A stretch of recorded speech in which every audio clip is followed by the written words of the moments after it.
आप सभी शिक्षक साथियों को मेरा नमस्कार। दोस्तों, बहुत सारे शिक्षक साथी स्थानांतरण की राह देख रहे थे। ऐसे में उनकी इंतजार की घड़ियां अब समाप्त होने वाली हैं, क्योंकि इस संदर्भ में प्रमुख सचिव जी का शासनादेश जारी हो चुका है। इस शासनादेश को प्रेषक हैं दीपक कुमार, प्रमुख सचिव उत्तर प्रदेश शासन, और सेवा में महानिदेशक स्कूल शिक्षा उत्तर प्रदेश लखनऊ। अगर दिनांक की बात की जाए तो दिनांक है 27 जुलाई 2022। विषय जो इंगित किया गया है, उत्तर प्रदेश बेसिक शिक्षा परिषद के नियंत्रणाधीन संचालित प्राथमिक एवं उच्च प्राथमिक विद्यालयों में कार्यरत शिक्षकों का शैक्षिक सत्र 2022-23 हेतु अंतः जनपदीय स्थानांतरण आबलिक संयोजन के संबंध में। देखिए, दो चीज़ें होती हैं। एक होता है अंतः जनपदीय, मतलब जिले के भीतर, और अंतः जनपदीय जिले के बाहर। इसमें दो चीज़ें कंसेप्ट दिया गया है। एक अंतः जनपदीय मतलब जिले के अंदर के ट्रांसफ़र, और दूसरा दिया गया संयोजन के संबंध में। जो इसमें एक चीज़ रह गई हमारे म्यूचुअल ट्रांसफ़र की, उसका आदेश इस सारी प्रक्रियाओं के बाद में आने का उम्मीद है। महोदय, उपयुक्त विषयक अपने पत्रांक महानिदेशक स्कूली शिक्षा /17/17/2022-23 दिनांक 25/6/2022 का कृपया संदर्भ ग्रहण करने का कष्ट करें, जिसके द्वारा उत्तर प्रदेश बेसिक शिक्षा परिषद के नियंत्रणाधीन संचालित प्राथमिक एवं उच्च प्राथमिक विद्यालयों में कार्यरत शिक्षकों का शैक्षिक सत्र 2022-23 हेतु अंतर्जनपदीय स्थानांतरण आबलिक समायोजन के संबंध में प्रस्ताव उपलब्ध कराया गया है। नंबर 2 कहता है, इस संबंध में मुझे यह कहने का निर्देश हुआ है कि सम्यक विचार उपरांत शैक्षिक सत्र 2022-23 अंतर्जनपदीय स्थानांतरण आबलिक समायोजन के संबंध में निम्नवत नीति निर्धारित की जाती है। अब क्या नीति है ये देखते हैं। शैक्षिक सत्र 2022-23 के अंतः जनपदीय स्थानांतरण एवं समायोजन प्रक्रिया क्या रहेगी, ये नीचे अब इंगित किया है बिंदुवार। पहला बिंदु कहता है, अंतः जनपदीय स्थानांतरण आबलिक समायोजन राष्ट्रीय सूचना विज्ञान केंद्र लखनऊ द्वारा विकसित सॉफ्टवेयर के माध्यम से ऑनलाइन की जाएगी। देखिए, एक पत्र जारी हुआ था महानिदेशक द्वारा लखनऊ में, जो सूचना विज्ञान केंद्र है वहाँ, और ये कहा गया था कि इसका सॉफ्टवेयर आप तैयार करिए और जिससे ऑनलाइन प्रक्रिया शुरू की जाए, जिसके बारे में हम आपको पूर्व से ही अवगत करा चुके हैं। दूसरा कहता है, अंतः जनपदीय स्थानांतरण समायोजन के निम्नवत समिति जनपद स्तर पर गठित की जाएगी। अब जो समिति बनेगी इस ट्रांसफ़र के संबंध में, वो समिति क्या कहती है, कौन कौन लोग शामिल होंगे। जिलाधिकारी आबलिक जिला मजिस्ट्रेट, मतलब जिला मजिस्ट्रेट शामिल होंगे, वो अध्यक्ष होंगे। मुख्य विकास अधिकारी सीडीओ साहब उपाध्यक्ष होंगे। प्राचार्य जिला शिक्षा एवं प्रशिक्षण संस्थान डाइट के प्राचार्य ये सदस्य होंगे। वित्त एवं लेखाधिकारी बेसिक शिक्षा ये सदस्य होंगे, और जिला बेसिक शिक्षा अधिकारी मतलब बीएसए साहब जो होंगे ये सदस्य सचिव होंगे इस कमेटी के। तीसरा बिंदु कहता है, स्थानांतरण की कार्रवाई ग्रामीण सेवा संवर्ग से ग्रामीण सेवा संवर्ग एवं नगर सेवा संवर्ग से नगर सेवा संवर्ग में की जाएगी। देखिए, बहुत काफ़ी दिनों से ये सुना जा रहा था कि ग्रामीण के जो हैं वो ट्रांसफ़र हो जाएंगे नगर में, और नगर के जो है ग्रामीण में हो जाएगा, कैडर जो है लगभग समाप्त हो जाएगा। ऐसा भी फिलहाल में कुछ भी नहीं हो रहा है। अभी ग्रामीण क्षेत्र से ग्रामीण क्षेत्र में ही स्थानांतरण होंगे, और शहर के मतलब नगर के ही भीतर ही होंगे। चौथा बिंदु कहता है, निःशुल्क एवं अनिवार्य बाल शिक्षक अधिकार अधिनियम 2009 के मानकों के आधार पर अधिक अध्यापक वाले विद्यालय जहां सरप्लस है एवं अध्यापक की आवश्यकता वाले विद्यालय मानव संपदा पोर्टल पर दिनांक 30 अप्रैल 2022 को उपलब्ध छात्र संख्या के आधार पर चिन्हित किया जाएगा। अध्यापक की आवश्यकता वाले विद्यालय का चिन्हांकन शिक्षक विहीन एकल शिक्षक एवं विद्यालय जहां 2 से अधिक शिक्षक कार्यरत हैं परंतु निःशुल्क एवं अनिवार्य बाल शिक्षक अधिकार अधिनियम के मानकों के अनुसार रिक्तियां हैं। इसमें इस बिंदु में नंबर 4 में जो मुख्य बात बताई गई है वो ये बताई गई कि जो छात्र संख्या रहेगी पोर्टल पे जो प्रदर्शित होगी वो 30 अप्रैल 2022 की छात्र संख्या के आधार पर ही स्थानांतरण कराया जाएगा। पांचवा बिंदु कहता है, निःशुल्क एवं अनिवार्य बाल शिक्षक अधिकार अधिनियम 2009 के मानकों के आधार पर अधिक अध्यापक वाले विद्यालय के मानक से अधिक सहायक अध्यापक एवं प्रधानाध्यापक चिन्हित किए जाएंगे। अब ये क्या कहना चाह रहा है कि जो आरटी है इसके अंतर्गत मानकों के आधार पर अधिक अध्यापक वाले, और फिर जो वाले विद्यालय होंगे मानकों से अधिक सहायक अध्यापक वाले। तो इनमें क्या क्या मुख्य चीज़ होगी। मुख्य चीज़ ये बताना चाह रहा है कि जहाँ पर मानकों के आधार पर अधिक अध्यापक वाले विद्यालय, जहाँ पर अध्यापक आवश्यकता से अधिक हैं, सरप्लस हैं, में मानक से अधिक सहायक अध्यापक एवं प्रधानाध्यापक चिन्हित किए जाएंगे। मतलब ऐसे शिक्षक चिन्हित किए जाएंगे जो आवश्यकता से अधिक विद्यालय में हैं, जहां पर सरप्लस हैं, जहां से हटने की कार्रवाई वाले चिन्हित किए जाएंगे, मतलब जहां से हटेंगे। आवश्यकता से अधिक अध्यापक वाले विद्यालय में चिन्हित निःशुल्क एवं अनिवार्य बाल शिक्षक अधिकार अधिनियम में मानक से अधिक सहायक अध्यापक एवं प्रधानाध्यापक को समकक्ष पद पर अध्यापक की आवश्यकता वाले विद्यालयों में स्थानांतरित या फिर समायोजित किया जाएगा। मतलब ये है कि जहाँ पर अधिक संख्या है टीचर्स की, चाहे वो प्रधान अध्यापक हो, जैसे अपने कंपोजिट विद्यालय में भी कई बार देखने को मिलता है कि जूनियर में भी प्रधान अध्यापक मौजूद हैं और प्राथमिक में भी हैं। जो पहले प्रधान अध्यापक थे जो अब केवल विलोप में ही रह गए, बाकी वो सहायक अध्यापक बदल कर, लेकिन बिल में आज भी वो प्रधान अध्यापक है। अगर ऐसी कहीं स्थिति आती है तो वो इसमें सम्मिलित किए जाएंगे। 7वां बिंदु कहता है अंतः जनपदीय स्थानांतरण एवं समायोजन की प्रक्रिया अधिक अध्यापक वाले विद्यालय से अध्यापक की आवश्यकता वाले विद्यालय में किया जाएगा। मतलब जहाँ पर अधिक लोग हैं, सरप्लस हमारा स्टाफ है, और जहाँ पर कम है वहाँ भेजे जाएंगे। 8वां बिंदु कहता है किसी भी आवश्यकता वाले विद्यालय से अध्यापक अध्यापिका प्रधान अध्यापक का स्थानांतरण एवं समायोजन नहीं किया जाएगा। मतलब ये है कि जहाँ से लोग हट रहे हैं किसी भी आवश्यकता वाले विद्यालय से, अगर कोई व्यक्ति वहाँ पर आवश्यकता है तो वहाँ पर टीचर भेजा जाएगा, लेकिन वहाँ से ट्रांसफ़र नहीं किया जाएगा। मतलब ये नहीं कि ये समायोजन में या किसी भी प्रक्रिया में पहले हटा दे फिर वहाँ पे ले जाकर 4 और भर दें, ऐसी स्थिति नहीं आएगी। किसी भी आवश्यकता वाले विद्यालय से अध्यापक अध्यापिका प्रधान अध्यापक का स्थानांतरण एवं समायोजन नहीं किया जाएगा। जहाँ पर सब कुछ ठीक ठाक है, जहाँ से कोई नहीं हट रहा है, वहाँ अतिरिक्त कोई नहीं भेजा जाएगा। 9वां बिंदु कहता है आवश्यकता से अधिक अध्यापक वाले विद्यालय में मानक से अधिक अध्यापक अध्यापिका एवं प्रधान अध्यापक एवं अध्यापक की आवश्यकता वाले विद्यालय चिन्हित कर निर्दिष्ट वेबसाइट पर प्रदर्शित किया जाएगा। इसका मतलब ये है, एक वेबसाइट जो तैयार की है लखनऊ ने, NIC ने, वो एक वेबसाइट रहेगी। उस वेबसाइट के अंतर्गत कहाँ पर कितना स्टाफ है और कौन कौन से विद्यालय हैं जो आवश्यकता वाले विद्यालय हैं, खाली विद्यालय हैं जहाँ पर व्यक्ति जाना चाहेगा, तो एक वेबसाइट पर वो सब इंगित रहेगा। आप अपनी आवश्यकता अनुसार उसे देख सकते हैं। 10वां बिंदु कहता है सर्वप्रथम आवश्यकता से अधिक अध्यापक वाले विद्यालय में चिन्हित अध्यापक अध्यापिका प्रधान अध्यापक स्वेच्छा से अध्यापक की आवश्यकता वाले 25 विद्यालयों का विकल्प लेते हुए अंतः जनपदीय स्थानांतरण किया जाएगा। मतलब सीधा ये है कि जो वेबसाइट बनाई जाएगी जिसमें विद्यालय दिख रहे होंगे, उन विद्यालयों में जो विद्यालय खाली होंगे वो अलग से प्रदर्शित हो रहे होंगे, उसी में से आपको 25 विद्यालयों का विकल्प देना पड़ेगा और उन 25 विद्यालयों को भरना पड़ेगा।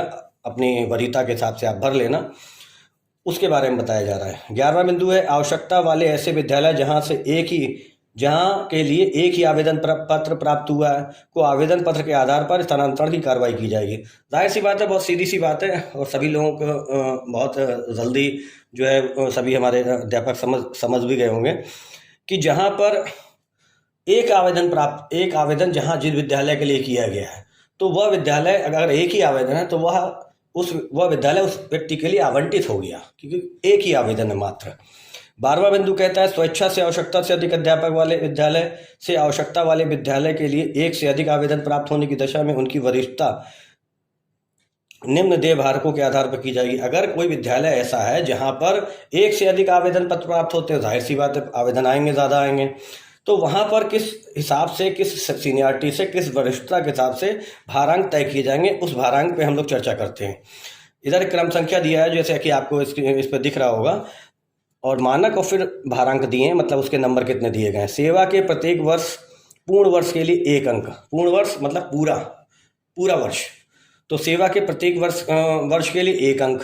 लेकिन अगर मान लो किसी की सेवा यहाँ पर जो है वह 20 वर्ष हो गई है, फॉर एग्जाम्पल 15 वर्ष हो गई, 17 वर्ष हो गई, 18 हो गई, 20 हो गई है, तो उसे 20 अंक ना देके उसे मात्र 10 अंक तक सीमित कर दिया गया है कि उसे नंबर 10 ही मिलेंगे, चाहे वो 18 वर्ष की सेवा कर चुका हो। नंबर 2 कहता है असाध्य या गंभीर रोग से ग्रसित अध्यापक अध्यापिका स्वयं, पत्नी या उसके बच्चे या विवाहित पुत्र या पुत्री, तो इन लोगों को जो है 15 अंक निर्धारित किए गए हैं, मतलब 15 भारांक दिया जाएगा। तीसरा है दिव्यांग अध्यापक अध्यापिका स्वयं या पति या पत्नी या विवाहित पुत्र या पुत्री, इसके लिए भी 10 अंक दिए गए हैं। शिक्षक शिक्षिका जिनके पति या पत्नी सरकारी सेवा, मतलब या तो भारत सरकार में हो, भारतीय थल सेना, वायुसेना या नौसेना, केंद्रीय अर्धसैनिक बल एवं उत्तर प्रदेश सरकार व उत्तर प्रदेश बेसिक शिक्षा परिषद प्रयागराज के अधीन में अगर कार्यरत हैं, ऊपर जितने बिंदु लिखे हैं, तो उनके लिए 10 अंक भारांक के रूप में दिए जाएंगे। 5वां बिंदु कहता है एकल अभिभावक पुत्र पुत्रियों को अकेले पालन करने वाले अध्यापक या अध्यापिका। इस केसेस में दोनों हो सकते हैं, एकल अभिभावक तो कोई भी हो सकता है, पुरुष भी हो सकता है, स्त्री भी हो सकती है, तो उनके लिए 10 अंक निर्धारित कर दिए गए हैं। महिला अध्यापिका जो है उनके लिए स्पेशल है 5 अंक। राष्ट्रीय पुरस्कार प्राप्त जो है अध्यापक अध्यापिका 5 अंक, और राज्य पुरस्कार प्राप्त अध्यापक अध्यापिका ये है 3 अंक।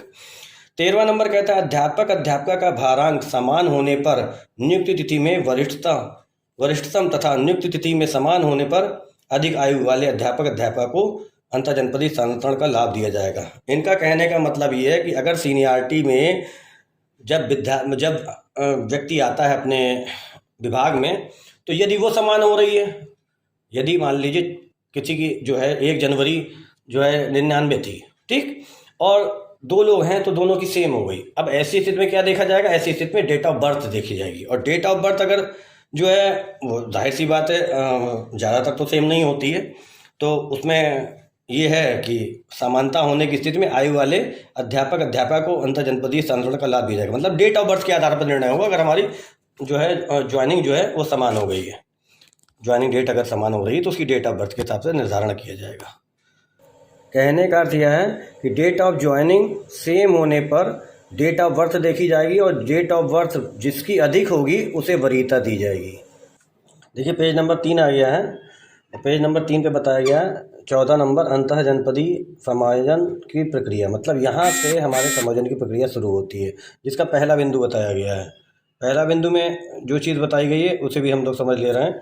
पहला है चिन्हित आवश्यकता से अधिक अध्यापक वाले विद्यालय में ऐसे अध्यापक अध्यापिका जिनका कार्यरत विद्यालय में पदस्थापन होने के कारण निःशुल्क एवं अनिवार्य बाल शिक्षा का अधिकार अधिनियम 2009 के मानकों का विचलन हुआ है, ये चीज़ बहुत मस्ट विचलन हुआ है, को उनके विद्यालय में कार्यभार ग्रहण करने की तिथि के अनुसार अवरोही क्रम में सूचीबद्ध कर निर्दिष्ट वेबसाइट पर प्रदर्शित किया जाएगा।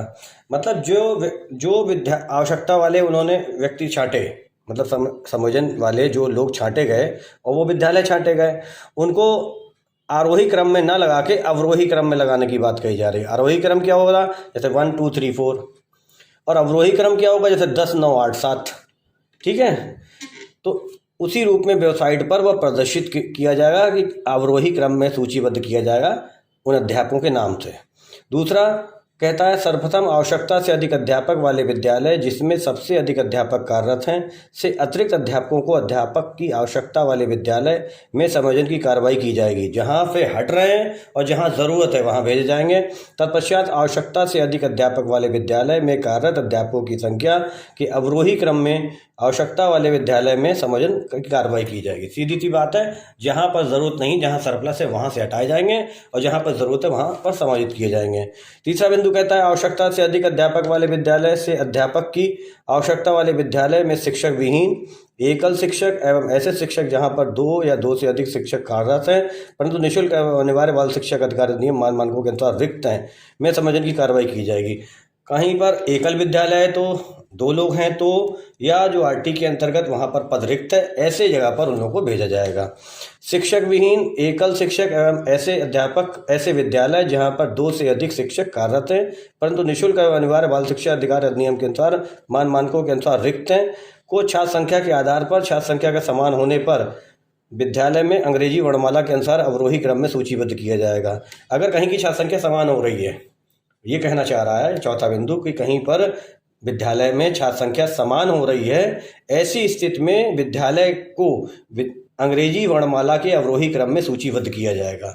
छठा नंबर कहता है शिक्षक विहीन विद्यालय में 3 अध्यापक, एकल अध्यापक वाले विद्यालय में 2 अध्यापक एवं ऐसे विद्यालय जहां पर 2 या 2 से अधिक शिक्षक कार्यरत है परंतु निःशुल्क एवं बाल शिक्षा अधिकार अधिनियम के मानकों के अनुसार रिक्तियां हैं में शिक्षक तैनात किए जाएंगे। मतलब कहीं पर 2 हैं तो, कहीं पर 1 है तो, और कहीं पर शिक्षकों की कमी है, मतलब उन विद्यालयों में इन अतिरिक्त सरप्लस स्टाफ की तैनाती की जाएगी।